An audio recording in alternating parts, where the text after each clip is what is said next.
কি আজকে এত বেলা হতে চললো কিন্তু সবাই এখনো পর্যন্ত এলো না। এই সব হলো কুঁড়েমির লক্ষণ মহারাজ। আপনি একদিন যারা যারা দেরি করছে তাদের চাপকে দেবেন, তাহলেই সব সিধে হয়ে যাবে।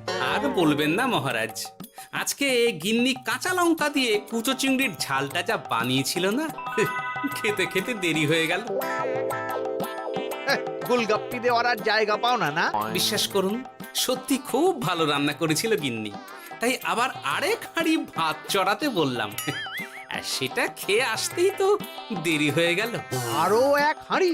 মহারাজ কিছু মনে করবেন না, এই পাঠশালা বন্ধ করে সব গুছিয়ে তবে এলাম। সুপ্রভাত মহারাজ। সুপ্রভাত মহারাজ।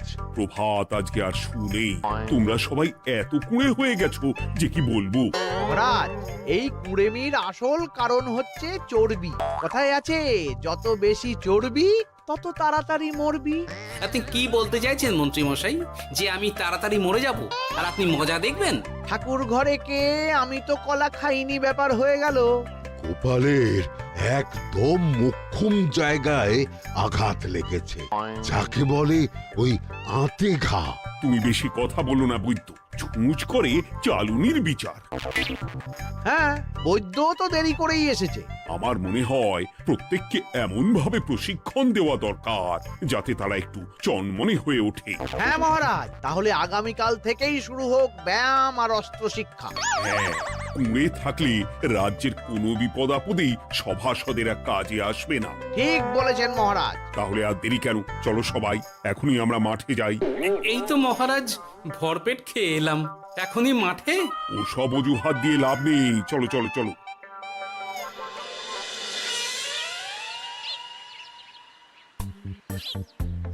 এবার সবাই সারিবদ্ধভাবে দাঁড়িয়ে পড়ো।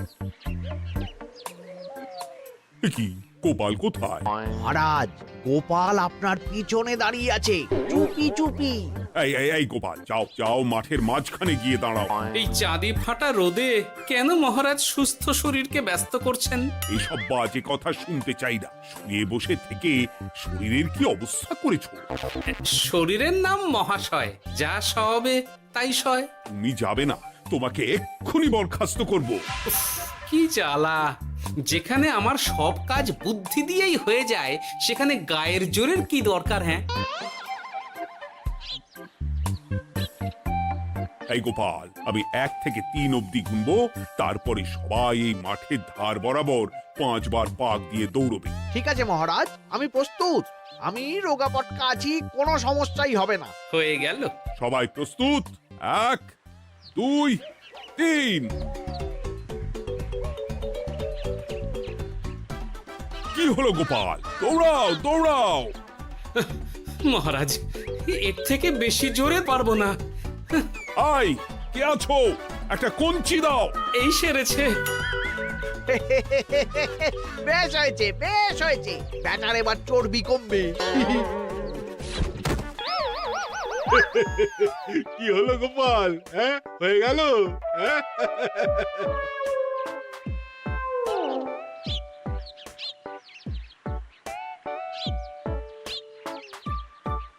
এই গুলটে, উঠি, আমাদের দাদু উল্টে গেছে। হ্যাঁ, তাই তো দেখছি। চল চল গিয়ে দেখি। উফ, চেহারার কি অবস্থা বানিয়েছো গোপাল, হ্যাঁ? এতটুকু দৌড়তে গেলেই চিটপটাং। তাড়িয়ে দিন মহারাজ, এরকম বেঢপ চেহারা সভাসদকে আমাদের দরকার নেই। না না, তা বললে হবে নাকি গোপাল, তুমি এক্ষুনি বাড়ি চলে যাও, কালকে আবার মাঠেই দেখা হবে। এই দাদু, বাড়ি চলো। ওরে বাবারে!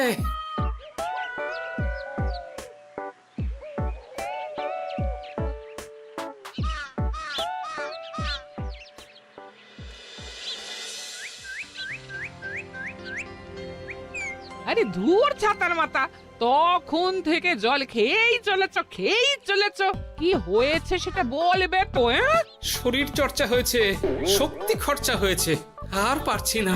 উফ, বাপরে বাপ, কি পায়ে ব্যথা! এই জন্যেই আমি বলি বাপু, একটু বপুটাও নড়াও, কিন্তু কার কথা কে শোনে? ওরে বাবা, অকারণে সুস্থ শরীর ব্যস্ত করবো কেন বলো তো?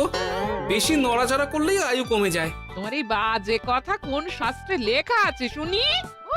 শাস্ত্রে কেন যাব, বাস্তবে জলজ্যান্ত উদাহরণ আছে। আমি মানতে পারছি না। হুম, মানতে পারছি না বললে তো হবে না, তোমাকে মানতেই হবে। বেশ, প্রমাণ করো। আমি যদি তোমাকে প্রমাণ করে দিতে পারি, তাহলে আজ থেকে বাড়ির বাজার দোকান করার দায়িত্বটাও তোমাকেই নিতে হবে। দিদা, তুমি তো ফেঁসে যাবে, দাদুর সঙ্গে বাজি লড়বে না। এই বাদ দে তো, তোর দাদু আগে প্রমাণ করুক যে বেশি নড়াচড়া করলে বয়স কমে। হ্যাঁ তাহলে বাজি? হ্যাঁ, বাজি। আচ্ছা ঠিক আছে, বেশ। তুমি তুমি একটা পশুর নাম বলো তো, যারা খুব তাড়াতাড়ি দৌড়য়। ঘোড়া, হরিণ, চিতাবাঘ আরো আছে। আচ্ছা, এবার সবচেয়ে আস্তে আস্তে কোন পশু চলে, এরকম একটা পশুর উদাহরণ দাও। কেন, কচ্ছপ? এই তো পেয়ে গেছে উত্তর। এবার তুমি বলো তো, কচ্ছপ কত বছর বাঁচে, আর ঘোড়া, হরিণ, চিতাবাঘ এরা কত বছর বাঁচে? চিতাবাঘ, ঘোড়া কেউই 30 বছরের বেশি বাঁচে না, কিন্তু কচ্ছপ 300 বছরও বেঁচে থাকে। হেরেছে, হেরেছে, আমার বউ হেরেছে। উফ, জীবনের কত বড় চাপ নেমে গেল। হ্যাঁ, এই তুমি আমাকে এভাবে হারালে। তখনই বললাম দাদুর সঙ্গে বাজি লড়তে যেও না। নাও, এবার খেলা সামলাও।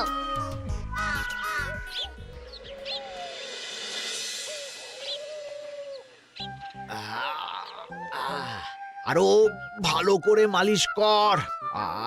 আজকে ছোটাছুটি করে পা দুটো বেশ ব্যথা ব্যথা করছে। কালকে তো আবার অন্য পরীক্ষা। আরে আমার হালকা চেহারা আছে, সব সামলে নেব।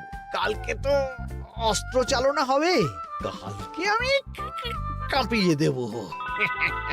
কাঁপাতে তো হবেই মন্ত্রী মশাই। আমরা আপনার শরীরে এমন ঘষা মাজা করে দেব না, মনে হবে আপনি না একটা জলযন্ত্র অস্ত্র, অস্ত্র চালনা করতে যাচ্ছে। বাস, এই তো চাই। ওরে বাবারে, আস্তে আস্তে। আরে বাবা, আপনার তো ইস্পাতের শরীর, ভাঙবে তবু মচকাবে না। চিন্তা করছেন কেন? ভয় পাবেন না, ভয়কে জয় করতে হবে। আরে আরে আরে, তোরা আমার কথাটার সাথে করছিসটা কি? মানুষটা মরে যাবে তো। চিন্তা করো না গিন্নি। বাবা, ওরা বলেছে আমার ইস্পাতের শরীর, ভাঙবে তবু মচকাবে না।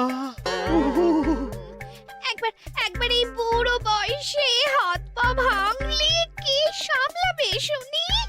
মন্ত্রী মশাই, আমাদের বকশিসটা দিয়ে দিন, আমরা কেটে পড়ি। বাবারে বাবা, দিচ্ছি। এনে, এত খাটানোর পরে এতেই এখন খুশি থাক। হ্যাঁ,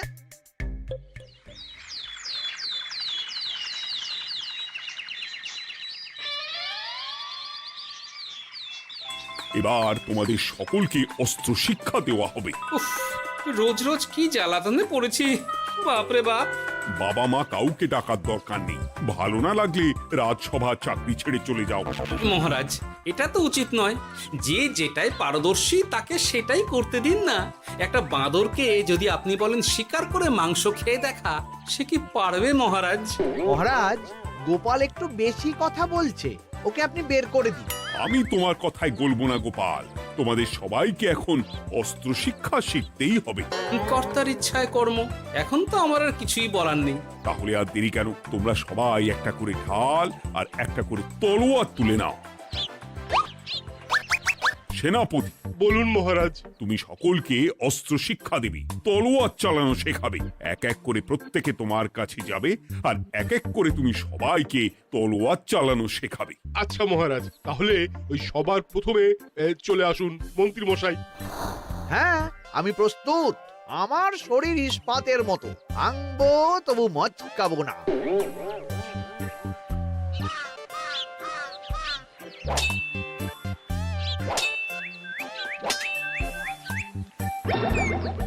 কি, কেমন দিলাম? অত সহজ নয় সেনাপতি, আমি মন্ত্রী এমনি এমনি হইনি। আগে অস্ত্র শিক্ষা শিখে তবে মন্ত্রী হয়েছি। এটা কি হলো? হ্যাঁ, আপনি অস্ত্র শিক্ষায় পারদর্শী, কিন্তু আরো বিচক্ষণ হতে হবে। কারণ আজকে এই পাগড়ির জায়গায় আমি যদি তলোয়ার আপনার গলার দিকে চালাতাম, তাহলে কিন্তু আপনার এই ভবলীলা এখানেই সাঙ্গ হয়ে যেত। ঠিক আছে, ঠিক আছে, মনে রাখবো। এবার বাকিদের তো ডাকো। হ্যাঁ, এরপরে তলোয়ার চালানো শিখতে আসবে গোপাল। গোপাল দাদু, গোপাল দাদু। বাবা বাবা বাবা, গোপাল তুমি আবার দল বল নিয়ে এসেছো। দেখি তোমার কত দম। গোপাল, তুমি প্রস্তুত হও। হ্যাঁ হ্যাঁ, আমি প্রস্তুত। ওরে বাবারে, এ তো ভয়ানক চাপের কাজ, আমাকে বেশ বেগ পেতে হচ্ছে। সামলাও গোপাল।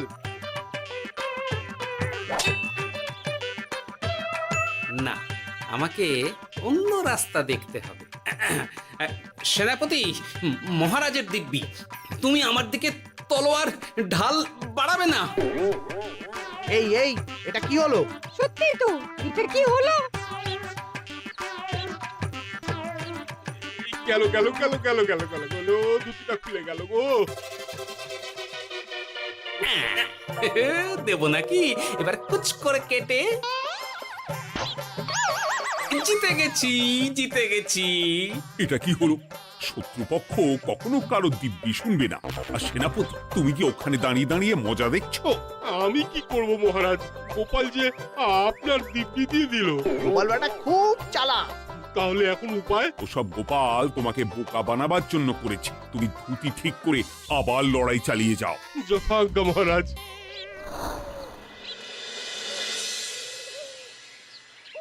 কিরে ন্যাপলা, তোদের দিদা আমার জন্য কি রান্না করে পাঠিয়েছে রে? এই তো ভাত, আলু সেদ্ধ, এই পুঁই শাকের ঝোল আর রুই মাছের ঝাল। আর তোদের যে তোষক, বিছানার চাদর আনতে বলেছিলাম, এনেছিস তো? ওই তো দাদু, পুটির গুলটে আর বাকিরা সবাই ধরাধরি করে নিয়ে আসছে। ব্যাস, তাহলে তার কোনো চিন্তা নেই। খেয়ে একটা জব্বর ঘুম দেব, কারণ এখানে যা রঙ্গ দেখছি তাতে বিকেল হয়ে যাবে। তলোয়ার শিক্ষা আজকের মতন এটুকুই থাক। এবার শুরু হবে বল্লম শিক্ষা। সবাই আবার আগের মতন সারিবদ্ধভাবে দাঁড়িয়ে পড়ো।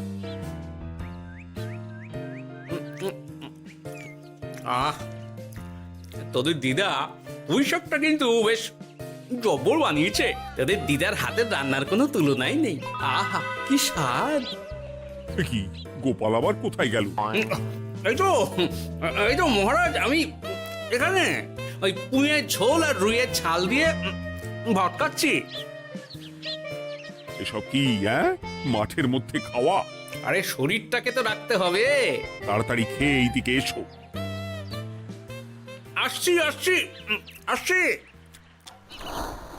এবার আমি তোমাদের দেখাবো কিভাবে বল্লম নিয়ে তেড়ে যেতে হয়। দেখান মহারাজ।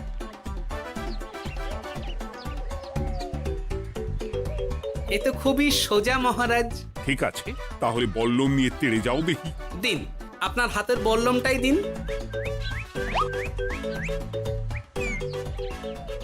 আরে আরে, গোপাল তো মাঠ থেকেই চলে গেল। আমি ডেকে আনছি মহারাজ। আরে আরে, ও গোপাল, গোপাল, মহারাজ ডাকছেন, থামো থামো। মহারাজ বলেছেন বল্লম নিয়ে তেড়ে যেতে, তেড়ে গিয়ে আবার ফিরে আসতে তো উনি বলেননি।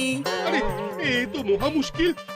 উনি এক্ষুনি তোমাকে মাঠে ফিরতে বললেন। সেটা আপনাকে বলতে পারে সেনাপতি, আমাকে তো বলেনি। আমি চললাম।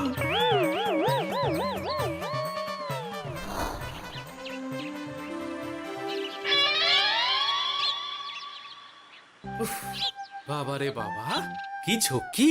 অনেক বুদ্ধি করে মাঠ থেকে খাটে চলে এসেছি। আমি আর উঠছি না। এ কি বলি, তোমাদের তো এখন অস্ত্র শিক্ষা নেওয়ার কথা। হ্যাঁ, তোমার বলা নেই, কোয়া নেই, অমনি বাড়ি চলে এলে। আরে বাবা, ওইসব অস্ত্র শিক্ষা মানেই সুস্থ শরীরকে ব্যস্ত করা, অসহ্য খাটনি, অযথা কষ্ট। কষ্ট করলে তবেই কেষ্ট পাওয়া যায়। হ্যাঁ, তোমায় আমি আগেও বুঝিয়েছি, যেখানে বুদ্ধি কথা বলে সেখানে দেহের শক্তি নীরব দর্শক গিন্নি। আরে বাবা, সে না হয় বুঝলাম, কিন্তু মহারাজ তো ভালোর জন্য সবাইকে অস্ত্র শিক্ষা দেওয়ার চেষ্টা করছে না? আরে বাবা, যার যা কাজ তাকে সেটা করালেই পারে। মহারাজ তো সেটা বুঝতেই চাইছেন না। আমি এখন ঘুমো।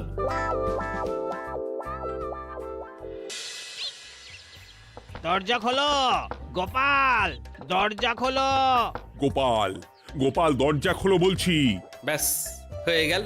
একটু শান্তিতে ঘুমাবো তার জো নেই। দরজা খোলো গোপাল। বলুন মহারাজ। তুমি কি পেয়েছোটা কি গোপাল?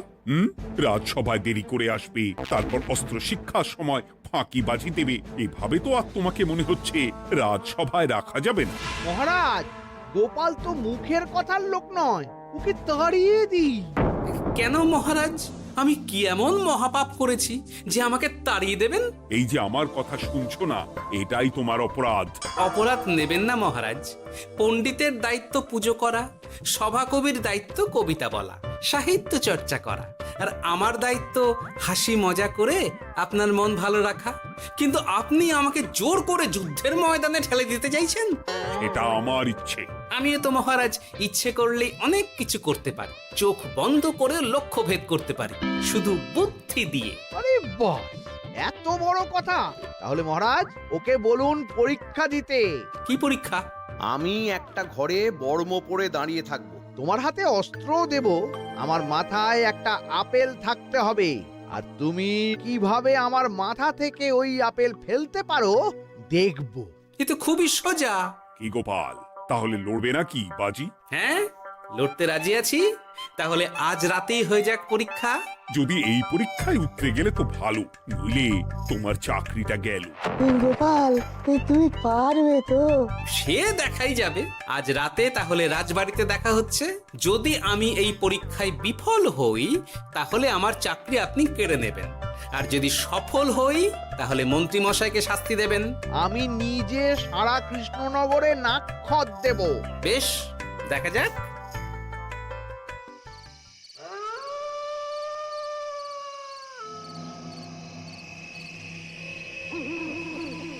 কি মন্ত্রীমশাই, ব্যবস্থা সব ঠিকঠাক হয়েছে তো?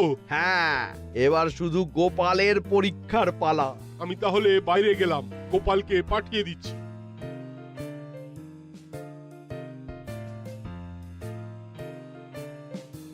এবার যাও গোপাল, ঘরের ভিতরে যাও, দেখি তুমি কি করে মন্ত্রীর মাথা থেকে আপেল ফেলতে পারো। আপনি তো শুধু আমার চোখ ঢেকেছেন, আমার নাক, মুখ, কানও ঢেকে দিন, যাতে ঘ্রাণেন্দ্রিয়, শ্রবণেন্দ্রিয়েরও সাহায্য না নিতে পারি। বেশ, তাহলে তাই হোক। আয়, কে আছো? গোপালের মুখ, নাক আর কান ঢাকো। যথা আজ্ঞা মহারাজ। একটু একটু মোটা কাপড় দিয়ে নাক মুখ ঢাকো, হ্যাঁ, যাতে সেভাবে আপেলের গন্ধ না পাই। বেশ বেশ।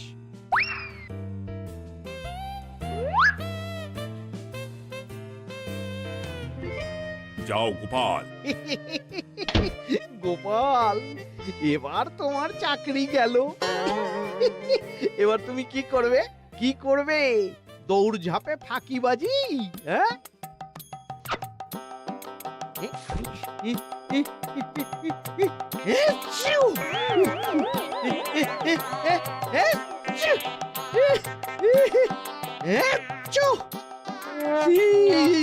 গেল গেল গেল গেল গেল, আপেল পড়ে গেল। আপেল পড়ে গেল? মহারাজ, এর মধ্যেই গোপাল আপেল ফেলে দিয়েছে। ঘরের ভেতরে চলো।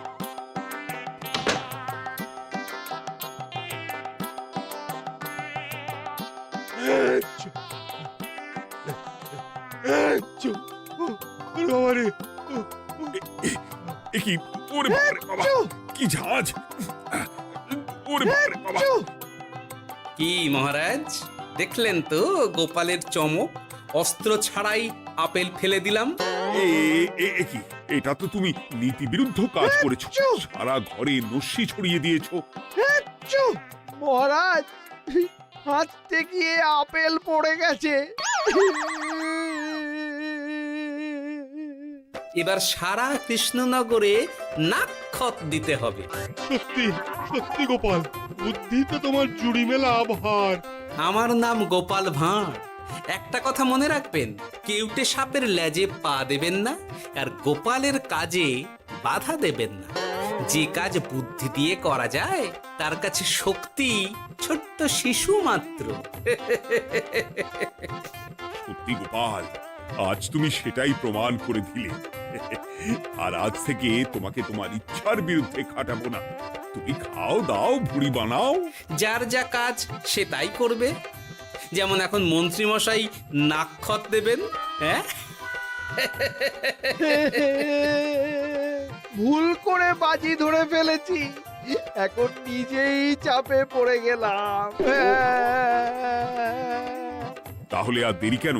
নাক্ষত এখন থেকেই শুরু হোক। কৃষ্ণনগরের রাস্তা শেষ হতে হতে সকাল হয়ে যাবে।